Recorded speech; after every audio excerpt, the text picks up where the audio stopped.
Imagínese usted un personaje de novela, pero que realmente existió.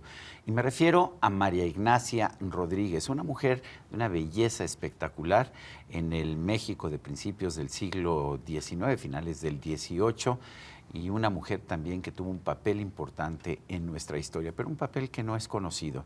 Quizás el mismo nombre no le suene a usted, pero si le digo que es la Güera Rodríguez, a lo mejor empieza a llamarle la atención. Tengo con nosotros a Guillermo Barba. Él acaba de publicar una novela que se llama La Conspiradora, la historia desconocida de la Güera Rodríguez. Guillermo, gracias por estar con nosotros. No, gracias, al contrario. En primer lugar, es un personaje realmente fascinante. Además, los hombres de su época registraron su belleza y también el hecho, que no era común en esa época, de que era más bien de cascos livianos. ¿Es cierto o no es cierto? Sí, ella era lo que se llamaba, la figura que en esa época se llamaba libertina, libertina ilustrada. Había libertinos y libertinas ilustradas, y Hidalgo fue un libertino ilustrado. Significaba que era una mujer que se daba las libertades. Que ejercía la libertad. Hay que pensar que era el final del siglo XIX, del siglo XVIII, perdón, el siglo de las luces, donde se había buscado sobre todo la libertad, se había peleado por la libertad, los filósofos franceses habían defendido la libertad sobre todo. Entonces el libertino es aquel que ejercía su libertad sin miramientos ante la sociedad, ¿no? Porque ahora el término tiene una connotación muy negativa, sí, pero no lo tenía entonces, ¿no? No lo tenía tanto entonces, aunque sí. Vaya, pero era una especie de juego, ¿no? En los círculos intelectuales no estaba mal visto, pero en la sociedad en general sí. Bueno, ¿no? ¿Qué tan libertina era la Güera Rodríguez? La Güera Rodríguez, pues lo que hay de rumores es que sí, fue algo, sí, se daba el lujo de tener amantes, tuvo un amor escondido por muchos años. Y yo creo que sí era ilustrada también, ¿no? O sea, fue dueña de su cuerpo. Leía. Se logró instruir. La mujer no tenía acceso a la educación en aquel entonces, pero la Güera Rodríguez yo creo que se instruyó a través de dos cuestiones muy particulares. Primero, su cercanía a la corte de los virreyes, a la corte virreinal, donde se reunían los sabios y artistas más importantes del reino de Nueva España.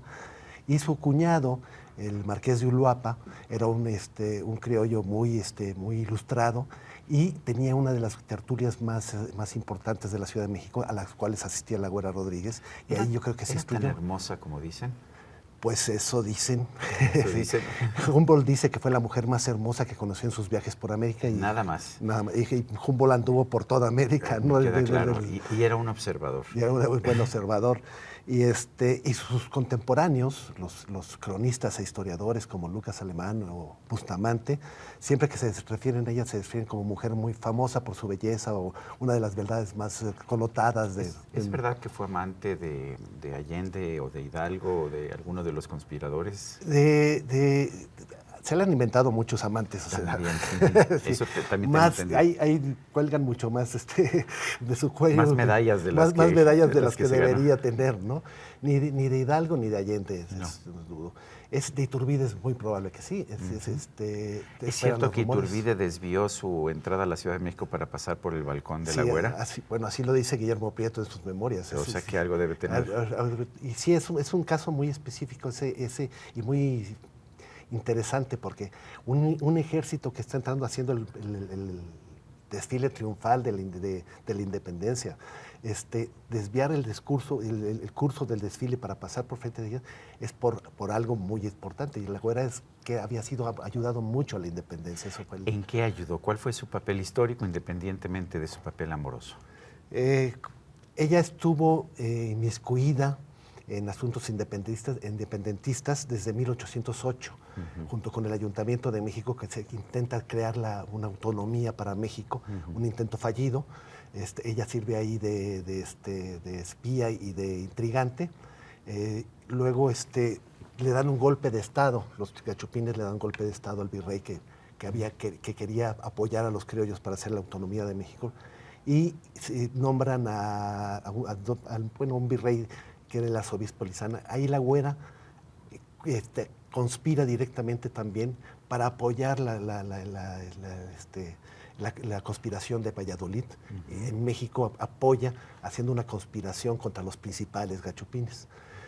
Le sale mal el asunto salva el cuello, pero es enviada en destierro al interior de la República, 40 leguas, eso es el castigo que le dan. Y allá está en Querétaro, en el momento en que está la conspiración es de Querétaro, pero en Querétaro no hay ninguna delación que diga que la Güera Rodríguez estuvo metida en Querétaro.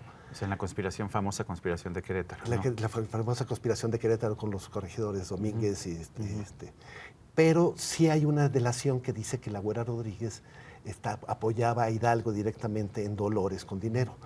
Entonces, lo más probable es que lo que haya sucedido es que cuando los gachupines contra los que la Güera había conspirado quitan al virrey, al arzobispo, y se ponen ellos como virreyes provisionales.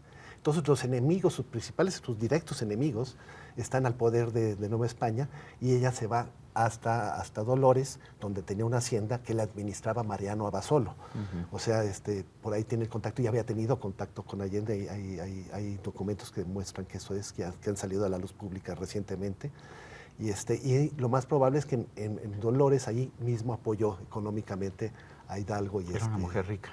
Era una mujer con dinero, era una mujer de familia posicionada bien, pero luego ella pudo hacer dinero. Ella parece que era muy, muy buena para los negocios y logró tener una buena fortuna.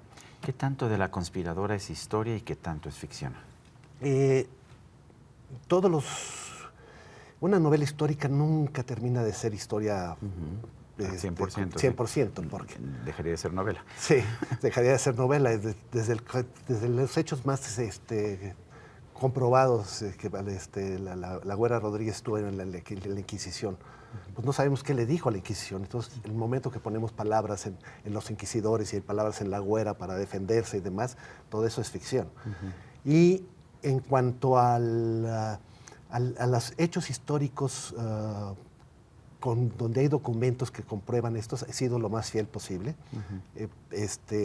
Los he permanecido. Y donde hay lagunas, he creado hipótesis que son lo más lógicas posibles, como la que digo que estuvo en Dolores, porque ahí delatan que estaba y tenía un rancho, además. Pero no hay documento que lo demuestre, y tenía un rancho ahí donde podía guarecerse. Además, están los gachupines persiguiéndola, y ahí están los conspiradores de Hidalgo y Allende, y ahí la pueden apoyar.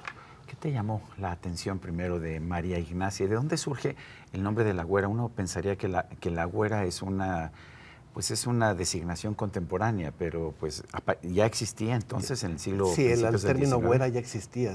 Ya hasta existían ya las formas distintas de hablar entre españoles y mexicanos, que no existían los mexicanos entonces. Se decían a sí mismos americanos, ¿no? Los americanos ya no ceseaban, ¿no? Y el español sí. Y ya existían los términos de la Güera. La Güera Rodríguez me llamó a mí la atención desde que era estudiante de preparatoria. Un maestro muy bueno, un historiador muy bueno, Martín Quirarte, por primera clase, yo creo que para motivarnos, nos presentó a la Güera Rodríguez. Entonces los estudiantes, ¡wow! Y comentó el hecho de que se decía que era amante de Iturbide, y que Iturbide había desviado el desfile para pasar enfrente de su casa, y que los chismes decían todavía que se quitaba una pluma y se la había enviado. Iturbide traía una pluma verde, una blanca y una roja. Y dicen, bueno, ¿y ustedes creen que aquel hombre que iba a ser emperador, que quería ser emperador y estaba preparando todo para ser emperador, habría hecho público una cosa así frente a todo México? Y dices, pues no, como que no era un acto político muy honorable, ¿no? Y que se quitaría una pluma, dices, para llegar desplumado al acto de la independencia de la nación. Dices, pues no, sí desvió el desfile, pero entonces, ¿por qué lo desvió? Para rendirle homenaje, pero no era rendirle un homenaje sin hacer gran aspavientos, ¿no?